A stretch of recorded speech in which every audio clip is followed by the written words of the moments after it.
స్వప్నములు మాటలను నిష్ప్రయోజనములు.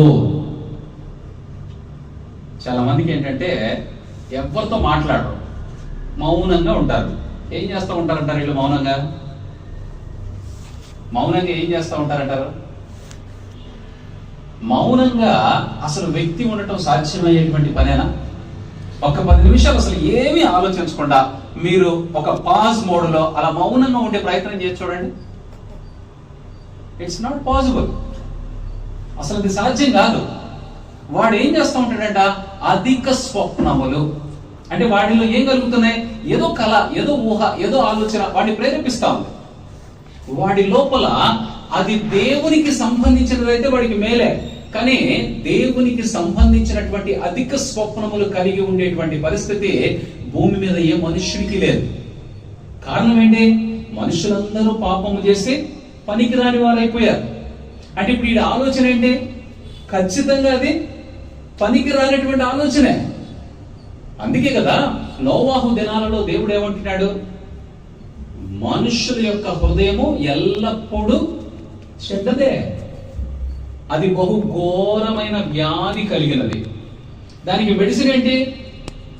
వాక్యమే. ఈ వాక్యము లోపలిలోకి వెళుతుంది కానీ అది పనిచేయటం లేదు. కారణం ఏంటి? వాక్యమును ఎక్కువగా లోపలికి తీసుకునేటువంటి ప్రయత్నం లేదు కాబట్టి అది పనిచేయట్లేదు. ఏం చేస్తున్నాం? పైపోత మందు రాస్తున్నాం. తలనొప్పి వచ్చింది, దానికి కారణం ఏంటో లోపల ఎక్కడో ఉంది.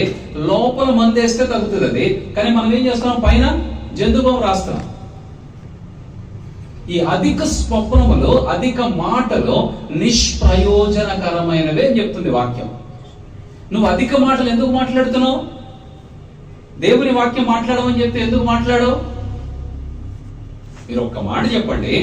అధిక మాటలు అంటే ఎక్కువ మాటలు విస్తరించి మాట్లాడటం, అది దేవుని వాక్యం అయితే ఎంత బాగుంటది? ఏమండి? ఎక్కువగా మాట్లాడుతున్నావు, అది దేవుని వాక్యం అయితే ఎంత బాగుంటది? పనికిరాని మాటలైతే మనకు వచ్చేటువంటి లాభం ఏంటో ఒకసారి ఆలోచన చేయండి. ఇక స్వప్నములు, అధికంగా మాట్లాడేటువంటి మాటలు రెండు కూడా నీకు నిష్ప్రయోజనమే. ఏమంటున్నాడు ప్రసంగి? వాటి వలన ప్రయోజనం లేదు కనుక నీ మట్టుకు నీవు దేవుని యందు భయభక్తులు కలిగి ఉండము. That's enough.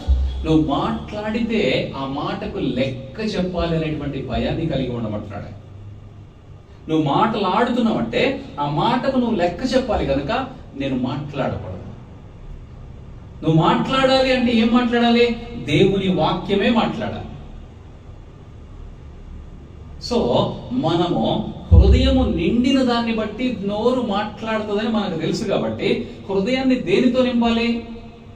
వాక్యము చేత నింపాలి, పాటల చేత నింపాలి. నీకు ప్రయత్నం ఏంటి? నువ్వు మాటల చేత, వాక్యము చేత నింపాలంటే నీకు కష్టంగా ఉండొచ్చు. పాటలతో నింపు. పాటలు స్తుతించడం మొదలుపెట్టు, పాటల్ని పాడటం మొదలుపెట్టు. నీకు ఎవరైనా స్నేహితుడు పక్కన కనిపించాడో